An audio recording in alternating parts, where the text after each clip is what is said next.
Bem-vindos ao Gostos e Sabores. Estamos na Figueira da Foz, no Palácio de Maior. E porque é Natal, o nosso convidado de hoje é Dom Manuel Martins, Bispo Emérito de Setúbal.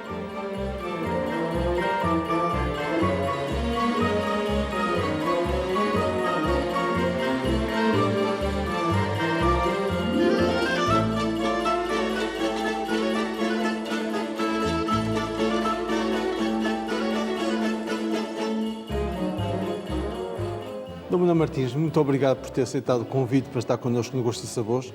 E eu não posso esconder a alegria enorme que é tê-lo no nosso programa, até porque foi o meu primeiro pároco. Eu nasci em Sedefeita e o senhor era pároco na altura em que eu nasci, exatamente na paróquia onde eu nasci, em Sedefeita.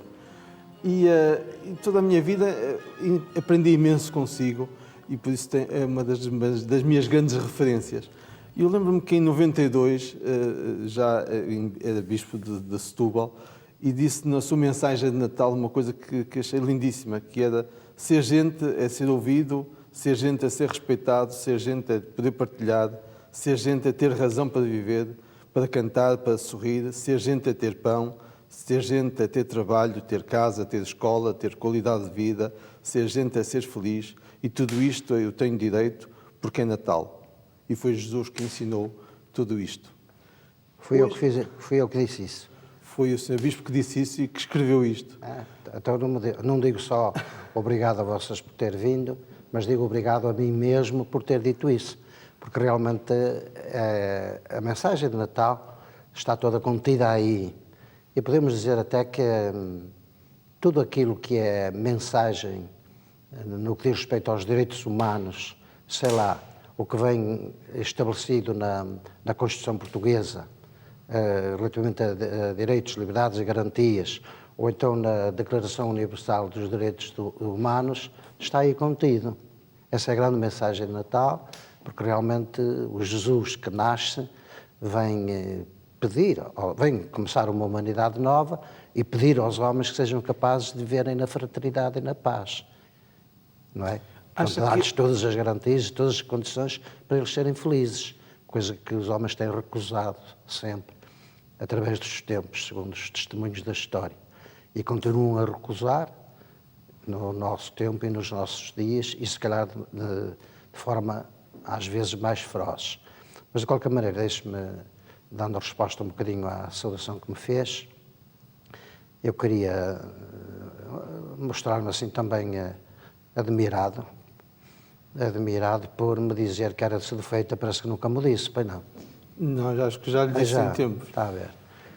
Portanto, eu fico admirado e contente porque realmente eu tive a sorte de, em Sedefeita, ter a melhor gente do Norte e em Setúbal ter a melhor gente do Sul.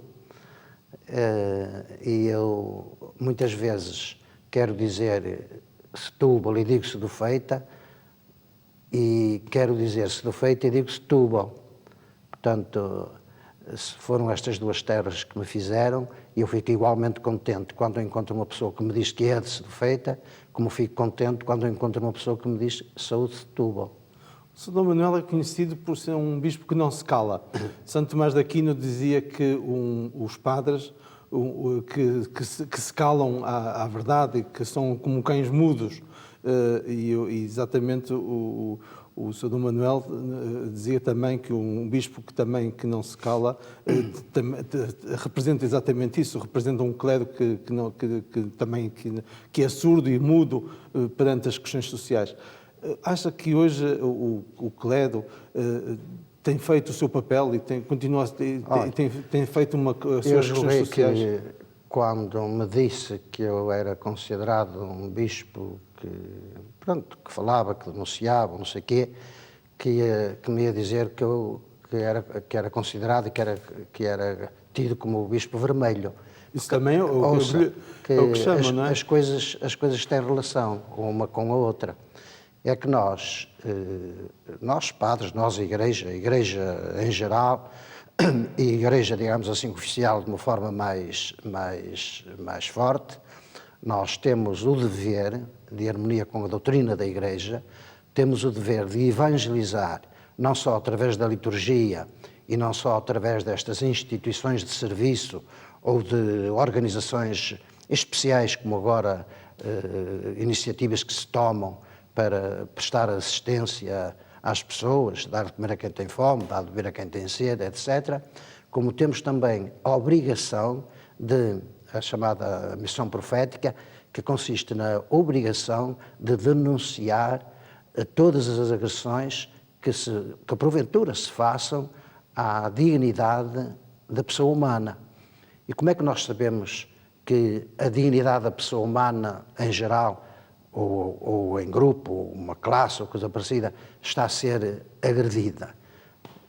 É recorrer a esses dois documentos que lhe mencionei há pouco, é ir aos 55 artigos da Constituição Portuguesa,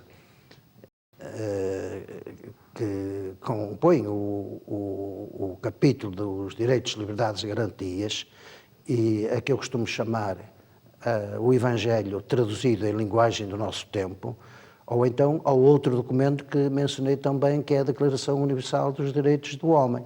De maneira que a Igreja tem que estar atenta às situações das pessoas. A Igreja é uma Igreja encarnada, continua Jesus Cristo no meio do mundo, portanto é uma Igreja encarnada. E o que acontece, e respondendo também à sua pergunta, o que acontece é que a Igreja muitas vezes esquece de que é uma Igreja encarnada e vive mais um bocadinho no primeiro andar, vive um bocadinho no primeiro andar. E não deixa a terra. E não está com os pés na terra. E é por isso que eu digo que nós devíamos tomar consciência e devíamos realmente estar na terra, procurar comungar a vida dos homens, ouvir os gritos dos homens, os gritos da humanidade e os gritos dos homens. Responder às realidades. E se isto, digamos, aconteceu no passado, nós, infelizmente, podemos dizer que isto que continua a acontecer no presente. E continua a acontecer no presente também entre nós, de maneira que não podemos estar calados. É muito difícil. E o Santo Padre dizia-nos que, o Santo Padre João Paulo II, num documento muito importante sobre os cristãos na Igreja e no mundo, dizia-nos que a Igreja tem o dever de corajosamente e sem medo proclamar, denunciar em toda a parte as agressões que se cometerem contra a dignidade da pessoa humana. E a Igreja não tem feito isto.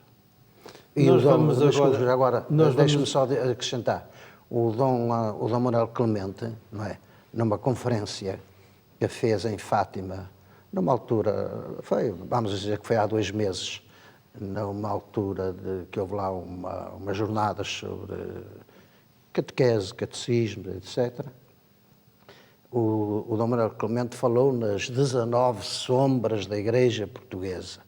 19 sombras da Igreja Portuguesa. Há muitas luzes também, infelizmente, há muitas luzes, mas há muitas sombras na Igreja Portuguesa e uma das sombras que ele apontava era esta, que já era apontada pelo Papa Paulo VI, que é a separação entre a vida e o altar.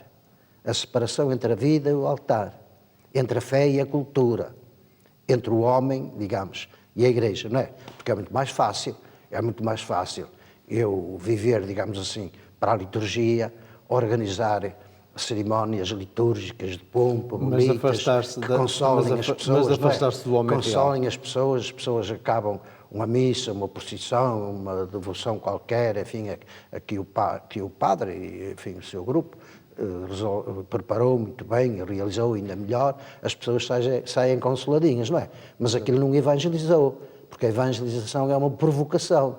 A pessoa, se não fica incomodada com a mensagem que foi proclamada, se não fica incomodada, é porque não ficou evangelizada. Porque a evangelização, digamos que é o anúncio da Boa Nova, como foi feito por Jesus Cristo, como foi praticado por Jesus Cristo e como Ele nos mandou fazer, a evangelização é uma provocação da verdade, da justiça, da integridade, da lealdade, da fidelidade, essas coisas todas, não é? Tudo isto é uma provocação. E Jesus Cristo foi morto por ser um provocador.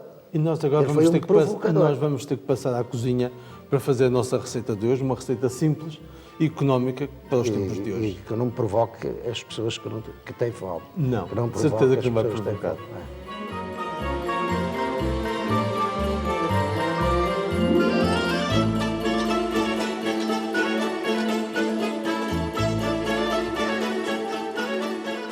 E para a receita de hoje vamos precisar de cogumelos, 2 tipos de cogumelos, cebola, queijo, natas, arroz, manteiga, pimenta preta e pimenta branca, sal, salsa, ovos, vamos retirar só apenas a gema, alhos, cebola, canela, peru, limão, pão, azeite, vinho branco e água.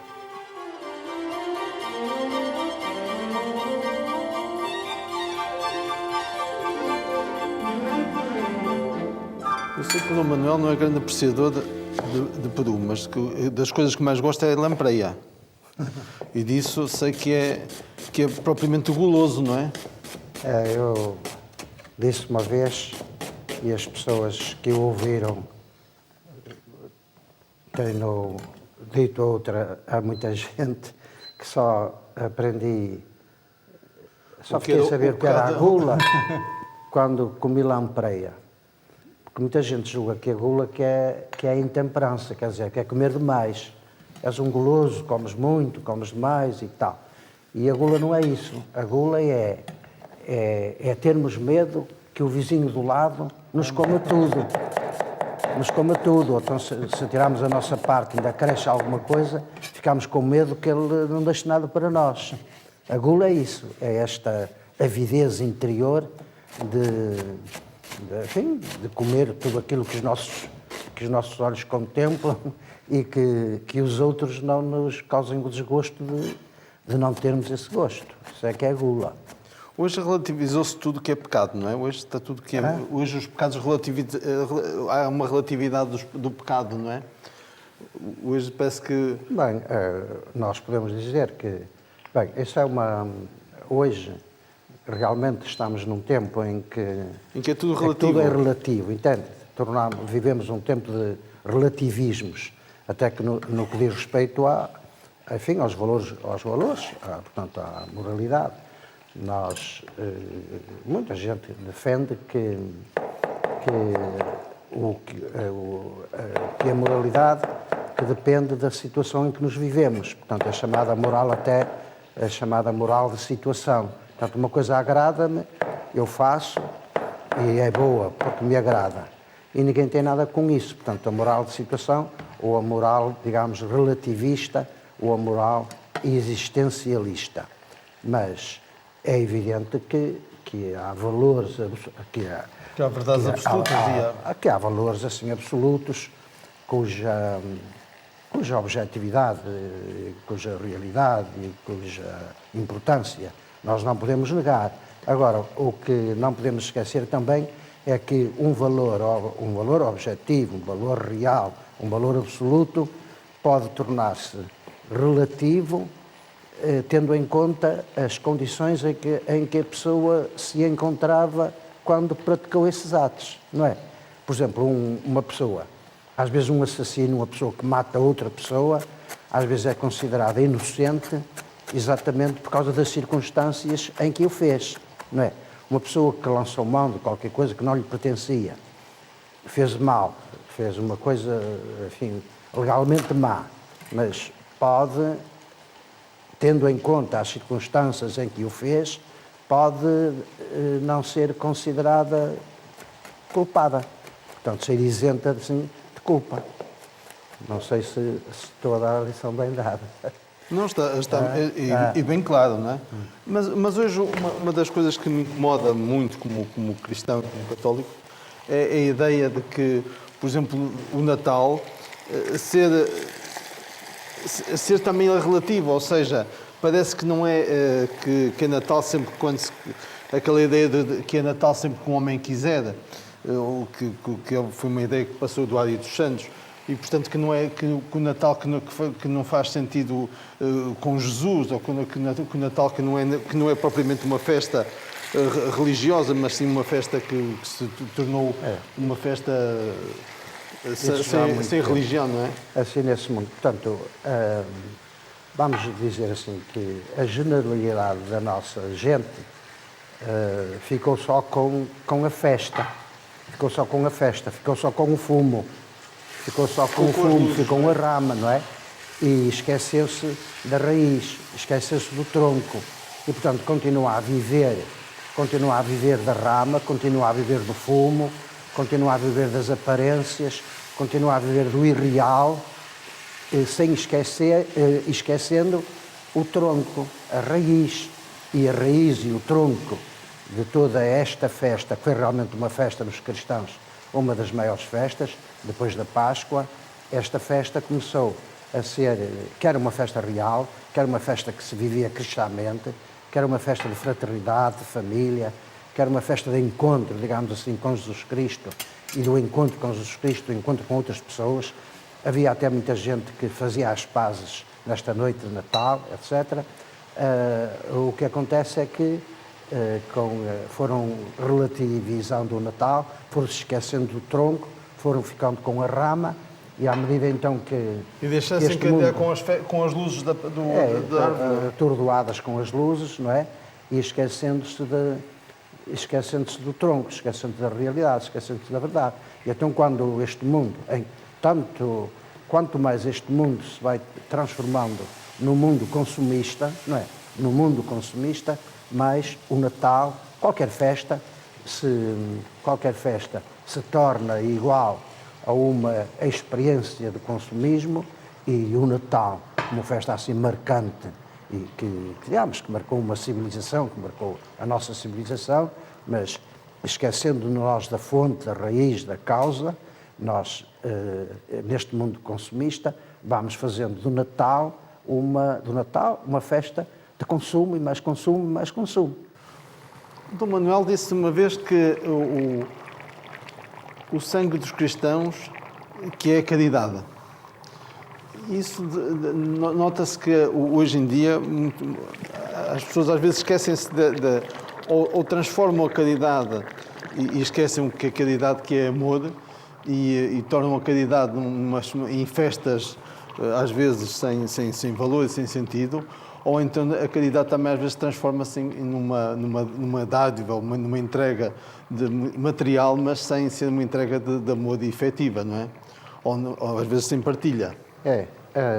A caridade é a essência do cristianismo, não é? Amai-vos uns aos outros como eu vos amei. Este é o mandamento novo, amai-vos uns aos outros. O mundo conhecerá que sois meus discípulos se vos amardes uns aos outros. E amar é estar presente, é perdoar, é partilhar, é sorrir, é acolher, é tudo aquilo de que o meu próximo precisa de mim, não é? Em determinada altura, em determinada circunstância. Portanto, a caridade é a essência do cristianismo, e a caridade é que deve estar na base de todo o gesto, que significa partilha, solidariedade, atenção, presença, sorriso, compreensão, perdão, etc.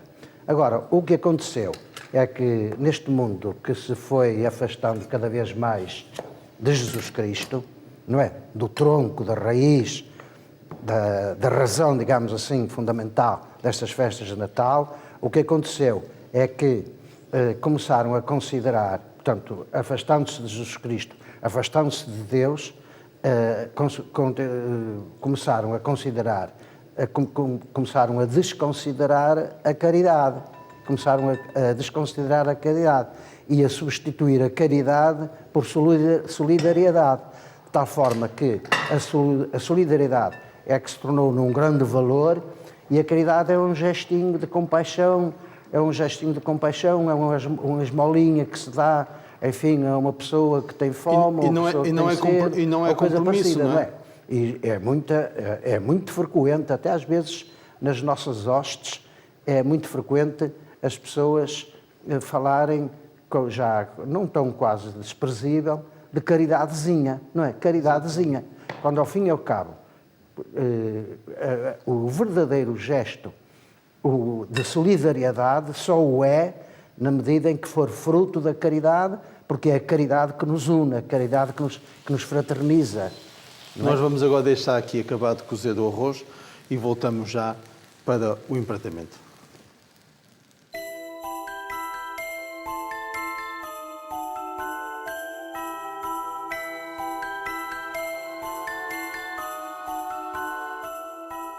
E temos aqui o resultado final da receita do fricassé de peru e do arroz de cogumelos.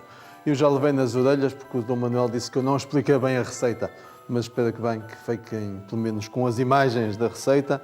Alguma dúvida já sabem que podem ir à página de Facebook, à minha página de Facebook, Hélio Loureiro, e podem escrever as dúvidas que possam ter. Eu que assisti a tudo, não percebi nada. Pois, mas as pessoas em casa estão mais atentas às imagens pessoas, e podem mandar um e-mail Qualquer com as pessoa é dúvidas. mais inteligente que eu. Nós vamos, não, seguramente que não.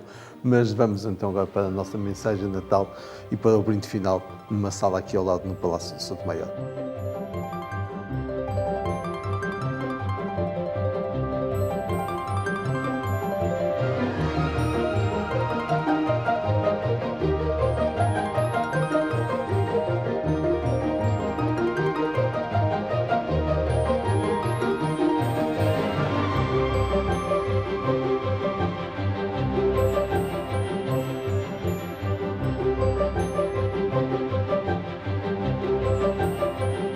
Dona Martins, eu gostava imenso que nos lesse, eu pedi-lhe para nos ler uma mensagem de Natal e sei que tem consigo uma mensagem de Natal que eu gostava que nos dirigisse. Eu trouxe comigo de propósito. Foi alguém que me pediu uma pequena mensagem de Natal para um jornal paroquial e eu fiz à vontade essa pessoa que me pediu e a mensagem que saiu foi esta, que eu dirijo a toda a gente que me escutar, não é? Toda a gente que nos ouvir, eu dirijo esta mensagem com toda a boa vontade, com toda a boa vontade do meu coração e da minha fé. Tem como título: O meu Natal. Se perdoas àquele que te ofendeu, desgostou ou disse mal de ti, vives Natal. Se procuras confortar quem está triste ou desanimado, vives Natal. Se partilhas do teu pão com quem tem fome, o teu tempo com quem está só, vives Natal. Se te preocupas por semear dentro de ti, na tua casa ou na casa dos teus amigos, sementes de paz, vives Natal. Se procuras ser simpático para com o vizinho que ainda não conheces e te dispões a ajudá-lo em qualquer dificuldade, vives Natal. Se não obstante os pesos da crise, procuras para ti e para os outros abrir portas à esperança, vives Natal. Se respeitas a natureza como obra do Criador para teu proveito e deleite, vives Natal. Um Natal assim é o Natal de Jesus e vai ser assim o teu Natal também. Não podia ser melhor, de facto, o Natal do que um Natal vivido em amor e em paz. E esse Natal é um Natal da alegria, um Natal dele vivido com uma mensagem de paz e de amor, um Natal que foi-nos transportado, trazido há 2000 anos atrás. A Bíblia diz que o Natal, que o vinho alegra o coração do homem, de maneira que um coração alegre, a desejar boas festas a toda a gente, leva uma mensagem muito mais cheia. O Santo Padre, enquanto cardeal Ratzinger, dizia que se Deus nos deu o pão para saciar a fome do homem, deu-nos o vinho para nos alegrar também a vida. Pronto. E como excedente também para a alegria. Pronto. A alegria, ou alegrarmos, sem aspas, não é? A alegria que vem de dentro, tocada pela verdade. Fica um brinde à sua saúde. Muito obrigado, e à saúde e que de nos todos. continue a instigar no dia a dia, a instigar também e a despertar nos nossos corações exatamente esse amor a Deus, esse amor também à verdade e, sobretudo, a instigar esse carinho e esse amor que nos deve tornar cada vez mais ativos e mais apaixonados pela vida e pelo amor a Deus. Vou procurar fazer isso. A todos vós, um santo e feliz Natal, vivido nesta paz e neste amor e nesta gratidão à vida em Deus. Um santo Natal.